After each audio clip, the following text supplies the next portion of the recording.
Vizag steel plant పరిరక్షణ కోసమే package ప్రకటించామని కేంద్ర ఉక్కు శాఖ సహాయ మంత్రి భూపతిరాజు శ్రీనివాస్ వర్మ చెప్పారు.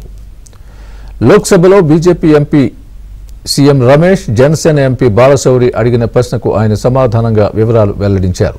విశాఖ స్టీల్ ప్లాంట్ను కాపాడాలనే ఉద్దేశంతోనే 11,500 కోట్లతో ప్రత్యేక ప్యాకేజీని ఆమోదించామన్నారు.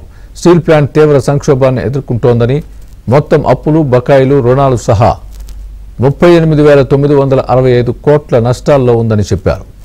ఉద్యోగుల జీతాల చెల్లింపులో కూడా ఇబ్బందులున్నాయని, 2024 ఏప్రిల్ డిసెంబర్ మధ్య 12,615 కోట్ల ఆదాయాన్ని ఆర్జించినప్పటికీ 3,943 కోట్ల నష్టాన్ని చూసిందని కేంద్ర మంత్రి తన లేఖలో వివరించారు.